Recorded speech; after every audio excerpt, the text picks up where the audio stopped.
Plus ടുവിൽ മേടിക്കേണ്ട mark നിങ്ങൾ plus വണ്ണിൽ മേടിച്ചു വെക്കുന്നു. ഇതാണ് ഡബിൾ പാസിൻ്റെ ഒരു ഐഡിയ. എടാ പിള്ളേരെ, പുതിയൊരു വീഡിയോയിലേക്ക് സ്വാഗതം. ഇന്നത്തെ വീഡിയോയിൽ എന്താണ് ഡബിൾ പാസ്, പ്ലസ് വണ്ണിൽ ഡബിൾ പാസ് കിട്ടിയ പ്ലസ് ടു ജയിക്കുക, ഇങ്ങനെ ഒരുപാട് ഡൗട്ട് നമ്മുടെ കുട്ടികളുടെ ഇടയിലുണ്ട്. സോ അതൊന്ന് ക്ലിയർ ചെയ്യുക, നിങ്ങളുടെ ഡൗട്ട് ഇതൊന്ന് സെറ്റാക്കി എടുക്കുക. ഇതിനെക്കുറിച്ചൊരു ഐഡിയ, ഡബിൾ പാസിനെ കുറിച്ചൊരു ഐഡിയ തരിക എന്നാണ് നമ്മുടെ ലക്ഷ്യം. സോ നിങ്ങൾ വീഡിയോ ഫുള്ളായിട്ട് കാണുക. വീഡിയോ ഇഷ്ടപ്പെട്ടെങ്കിൽ ലൈക്ക് ചെയ്യാനും ചാനൽ സബ്സ്ക്രൈബ് ചെയ്യാനും മറക്കരുത്. സോ നമുക്ക് നേരെ വീഡിയോയിലേക്ക് പോയാലോ. സോ ഒന്നാമതായിട്ട് നിങ്ങൾ മനസ്സിലാക്കേണ്ടത്, പ്ലസ് വണ്ണും പ്ലസ് ടുവും ആഡ് ചെയ്തിട്ടാണ് നിങ്ങൾക്ക് ഫൈനൽ മാർക്ക് വരിക.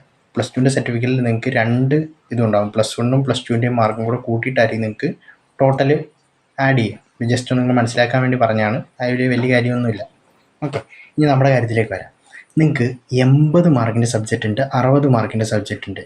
അതായത് 80 മാർക്കിന് ലാംഗ്വേജ് വരിക, അതായത് മലയാളം, ഇംഗ്ലീഷ്, അറബിക്ക്, അങ്ങനത്തെ കുറച്ച് ലാംഗ്വേജാണ് 80 മാർക്കിന് വരിക. അതുപോലെ തന്നെ 60 മാർക്കിന് physics, chemistry, biology, maths. Okay, ഇത് 60 മാർക്കിൻ്റെയാണ്.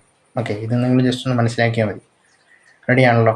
ഇനി 80 മാർക്കിന് നിങ്ങൾക്ക് 24 മാർക്ക് വേണം ജയിക്കാനായിട്ട്.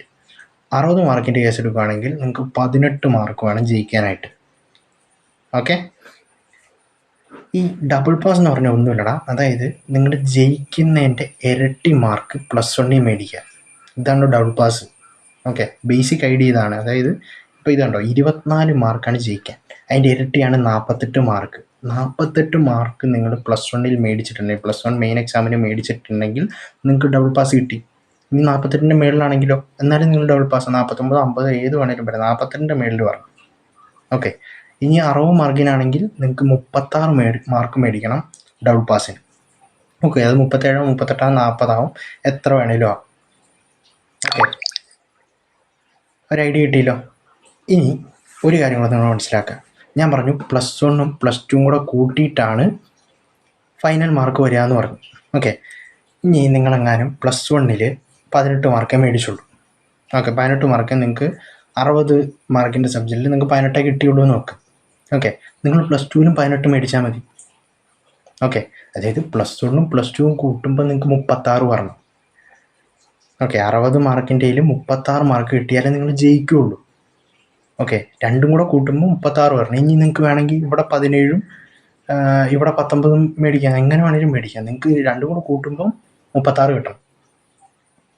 ഓക്കെ, അത്രേ ഉള്ളൂ, വേറെ കാര്യങ്ങളൊന്നുമില്ല. ഇനി ആ 80ൻ്റെ അതുപോലെ തന്നെ 24, 48 കിട്ടണം. 80ൽ 48 കിട്ടണം നിങ്ങൾ പ്ലസ് ടു ജയിച്ചിറങ്ങണേ. അതായത് 47 പോയി കഴിഞ്ഞ് കഴിഞ്ഞാൽ നിങ്ങൾ തോറ്റു. ഓക്കെ, 60 മാർക്കിന് 36ഉം 80 മാർക്കിന് 48 നിങ്ങൾക്ക് കിട്ടിയേ പറ്റൂ. ഓക്കെ, ഇല്ലെങ്കിൽ നിങ്ങൾ തോറ്റു. അതെ, 47 നിങ്ങൾ തോറ്റു. അതാണ് അതിൻ്റെ ഒരു ഐഡിയ. ഓക്കെ, ഇനി ഒരു റെയർ കേസ് പറയാം. ഓക്കെ, ഇങ്ങനെ വരാതിരിക്കട്ടെ, ഇങ്ങനെ ആർക്കും സംഭവിക്കാതിരിക്കട്ടെ. ഓക്കെ, നിങ്ങൾ ഒരു കുട്ടിക്ക് പ്ലസ് വണ്ണിൽ 0 മാർക്ക് കിട്ടി, അതായത് ആ കുട്ടി 0 മാർക്കേ ഉള്ളൂ. ഓക്കെ, പ്ലസ് ടുവിൽ ആ കുട്ടി 36 മേടിച്ചു, അപ്പോൾ ആ കുട്ടി ജയിച്ചു, പ്ലസ് ടു ജയിച്ചു. ഓക്കെ, നിങ്ങൾക്ക് ഐഡിയ കിട്ടിയല്ലോ. നിങ്ങൾക്ക് എത്ര മാർക്കാണോ കിട്ടുന്നത് അത് വെച്ചിട്ട് നിങ്ങൾ ആഡ് ചെയ്യുക. ഇപ്പോൾ ഒരു 15 കിട്ടിയെങ്കിൽ നിങ്ങൾ എത്ര വേണം 36 എത്താമെന്ന് ഒന്ന് കാൽക്കുലേറ്റ് ചെയ്യുക. എന്നിട്ട് നിങ്ങൾ പ്ലസ് ടുവിൽ അത് മേടിച്ചാൽ മതി. സിമ്പിൾ പരിപാടി, ഇത്രയോട് കാര്യം. ഇനി എന്നിട്ടും മനസ്സിലാവാത്തവർക്ക് വേണ്ടിയാണ് ഞാൻ ഈ ഒരു ഫ്ലോ ചാർട്ട് ഉണ്ടാക്കിയത്. ഞാൻ വീഡിയോയായിട്ട് വരച്ച് വെച്ചിട്ടുണ്ട്. അതായത് പ്ലസ് ടുവിൽ മേടിക്കേണ്ട മാർക്ക് നിങ്ങൾ പ്ലസ് വണ്ണിൽ മേടിച്ച് വെക്കുന്നു. ഇതാണ് ഡബിൾ പാസിൻ്റെ ഒരു ഐഡിയ. ഓക്കെ, 80 മാർക്കിൻ്റെ സബ്ജക്റ്റിന് നിങ്ങൾ 48 മേടിക്കുക, 60 മാർക്കിൻ്റെ സബ്ജക്റ്റിന് 36 മേടിക്കുക. ഇത്രയോട് പരിപാടിയാണ്.